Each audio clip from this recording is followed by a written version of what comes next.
اس amendment کے حوالے سے، کیونکہ اسی کی وجہ سے کافی شور شرابہ ہے، لیکن ایک بات کل رات سے جس کا اپوزیشن لیڈر نے بھی آپ کو سراہا، اور جیسے پہلے پارلیمان پہ جب حملہ ہوا تو جو آپ کے اقدامات تھے اس پر ہم، کیونکہ as the custodian of the house ہم تمام ممبران آپ کی طرف دیکھتے ہیں، ہمارے لیے نہ،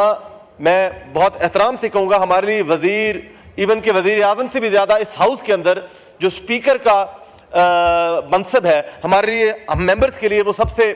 قابل احترام ہے، اور ہم as the custodian of the house آپ سے یہی توقع رکھتے ہیں کہ آپ ہمارے حقوق کا خیال رکھیں گے۔ کل رات سے ایک خبر چل رہی تھی ہمارے فیلو کولیگ زین قریشی صاحب کی اہلیہ کے بارے میں، اس کے حوالے سے آج اپوزیشن لیڈر صاحب نے جو بات کی اور آپ نے بھی اس پر ایکنالج کیا، جو رات کو بات ہوئی، ہم اس کی بھرپور طریقے سے ایک حکومت سے بھی اور آپ سے بھی انویسٹیگیشن چاہتے ہیں کہ یہ بالکل بھی قابل قبول نہیں ہوگا کہ مائیں بہنیں ہم سب کی سانجھی ہیں۔ اگر فریال تالپور صاحبہ کے ساتھ یہ ہوا، مریم نواز شریف صاحبہ کے ساتھ یہ ہوا، تو اس کا یہ مطلب نہیں کہ ہم بھی اس طرح اس گناہ میں شریک ہوں، ہم قطعاً اس گناہ میں شریک نہیں ہوں گے، اور یہ ہماری کسی کی ریڈ لائن، کوئی ان کا لیڈر ضرور ہوگا، لیکن ہمارا خاندان، ہر مرد کا جو خاندان ہے وہ اس کی ریڈ لائن ہے، چاہے وہ اس کی بہن ہو، اس کی ماں ہو، ان کی اہل خانہ ہو۔ تو اس پر ایک مکمل طور پر اس ایوان کو بتایا جائے کہ اس کی کیا حقائق ہیں، کیا وہ فیک نیوز ہے یا وہ اس کے اندر حقیقت ہے۔ تو پھر میں سمجھتا ہوں کہ ہم سب کو دوبارہ سوچنا پڑے گا کہ کیا ہم نے اس عمل میں حصہ لینا ہے، اس سیاسی عمل میں حصہ لینا ہے، کیا ہم اس ایوان میں آئیں، اور کیا اس ایوان میں آ کر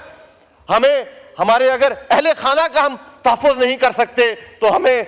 میں بہت معذرت کے ساتھ کہوں گا کہ پھر ہمارا یہاں پر آنے کا کوئی فائدہ نہیں ہے۔ جہاں پر رہا سوال امینڈمنٹ کا، تو میں پچھلے ہاؤس کا بھی ممبر تھا جب ہم نے supreme court practice and procedure bill pass کیا تھا۔ اس وقت تحریک انصاف کے جو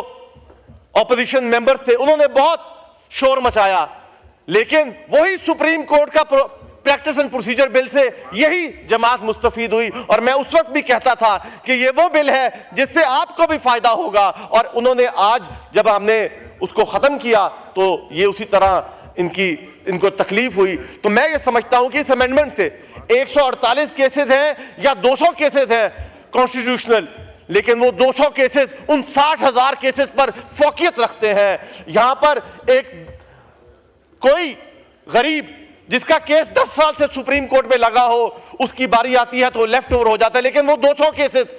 میں رات کو اگر عمران خان صاحب کا، نواز شریف صاحب کا یا آصف علی زرداری صاحب کا کوئی کیس آ جائے تو وہ کانسٹیٹیوشنل ہو تو وہ فوراً لگ جاتا ہے۔ تو اسی لیے یہ ہم اس عوام کے لیے کانسٹیٹیوشنل کورٹ بنا رہے ہیں جس عوام کو یہ ریلیف مل سکے کہ جو پچھلے 50 سالوں سے دیوانی کیس لڑ رہا ہے، جو اپنی جائیداد کے لیے لڑ رہا ہے، جو اپنی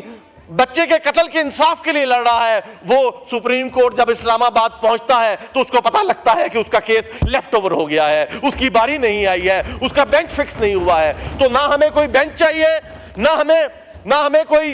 ہمیں انصاف اگر چاہیے تو اس غریب کے لیے انصاف جو چاہیے تو اس کے لیے جو آئینی عدالتیں جو راتوں رات کھل جاتی ہیں، تو ایک آئینی عدالت علیحدہ ہو جس کا اس غریب کی ذات پر کوئی فرق نہیں پڑے گا۔ تو ہم اس آئینی عدالت کی پاکستان پیپلز پارٹی ہمیشہ سے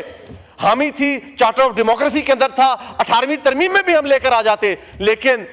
ہمارے اس وقت جمہوریت پنپ رہی تھی۔ ہم 10 سال بعد ایک ڈیموکریٹک سسٹم میں آ رہے تھے، اور ہمیں ڈر تھا ایک شخص سے کہ کہیں وہ ہماری آئینی ترمیم نہ اڑا دے، 18ویں ترمیم نہ اڑا دے، جس کی وجہ سے بلیک میل ہو کر ہم نے 19ویں ترمیم ہمارے سے کرائی گئی۔ لیکن آج میں سمجھتا ہوں کہ یہ پارلیمان اس قدر مضبوط ہو چکا ہے کہ وہ کسی بھی ادارے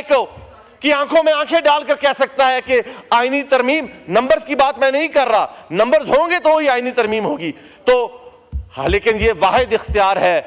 اس پارلیمان کا جس کو کوئی نہیں چھین سکتا۔ اور اگر جو یہ امینڈمنٹ ہے، میں اپوزیشن سے بھی یہ بات کہوں گا کہ اس پر کمیٹی کے اندر بات ہو رہی ہے، نوید قمر صاحب نے آج جو موشن موو کیا ہے، ہمارے سے بھی مشورہ لیں گے تو بہترین یہی ہوگا کہ اس آئینی ترمیم کو ہونے دے تاکہ غریب کو انصاف جلد مل سکے۔ بہت مہربانی، شکریہ۔